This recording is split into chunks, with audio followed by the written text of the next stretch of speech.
নিজেকে ভালোবাসুন। বাড়ির বউ কিংবা সন্তানের মা হয়ে গেছেন বলে জীবনে আর কিছু পাওয়ার নেই, এই ভাবনা থেকে সরে আসুন। বেসিক্যালি জীবন শুরু হয় ৩০-এর পর থেকে।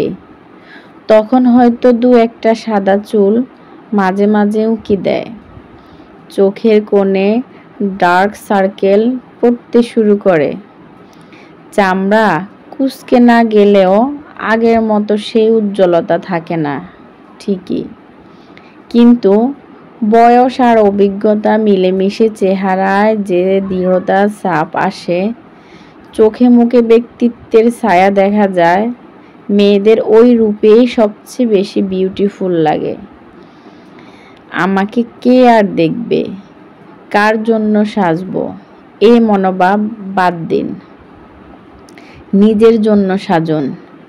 শখের নেল পলিশ পরুন, তোলা করা শাড়িগুলো এমনি এমনি গায়ে চাপান, ধূসর ঠোঁটে বাইরে না বেরিয়েও পছন্দের লিপস্টিক লাগান, মাঝে মধ্যে পার্লার ট্রিটমেন্ট করুন, বাগান করুন, হাতের কাজ করুন। যদি প্রফেশনালি কিছু করার পরিকল্পনা থাকে শুরু করে দিন, দেখবেন আগের মতো কনফিডেন্স ফিরে পাচ্ছেন।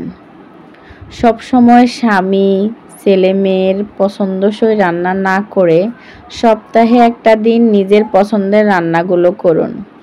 বিকেলে বাড়ির এক্সট্রা কাজকর্ম বাদ দিয়ে ২-১ দিন কাছে পিঠে কোথাও থেকে বেরিয়ে আসুন। একা হলে একাই সই। বাজারে শুধুমাত্র সবজি কিংবা মাছ কেনার জন্য না গিয়ে মাঝে মধ্যে আইসক্রিম কিংবা ফুচকা খেতেও যান। বাজার করার পয়সা থেকে জমানো ২-৫ টাকা কিংবা স্বামীর দেওয়া অল্প হাত খরচটাও সংসারের অদিন অসময়ে কাজে লাগাবে ভেবে সবটা ভারে না জমিয়ে রেখে কিছু কিছু নিজের জন্য খরচ করুন। দেখবেন সংসার নামক বোঝাটা পিঠ থেকে একটু হলেও নেমে গেছে। হাউস ওয়াইফদের দায়িত্ব সব থেকে বেশি, তাই যে কোনো মূল্যে নিজেকে ভালো রাখুন, নিজের পরিচর্যা করুন। দেখবেন একটা গাছকে নিয়মিত জল সার দিলে, যত্ন করলে সে ঝকঝক করে ভালো ফল দেয়। তেমনি নিজেকে যদি অনেকটা ভালোবাসেন, ভালো রাখতে পারেন, একমাত্র তখনই আপনি অন্যদেরও ভালো রাখতে পারবেন। জীবনে যা কিছুই করেন না কেন, নিজের সুখের চাবিকাঠি অন্য কারো হাতে তুলে দিয়েন না। কখনো কারো উপর এতটা বেশি নির্ভরশীল হবেন না যে তার সামান্য অবহেলাতেই আপনার মন খারাপ হয়ে যাবে। আপনার মন খারাপ? তাহলে মান্নাদের গান শুনেন, নিজের জন্য ১ কাপ ধোয়া ওঠা কফি বানান, বিকেলের মিষ্টি রোদে আনমনে হাঁটেন কিংবা প্রিয় লেখকের বই পড়ুন।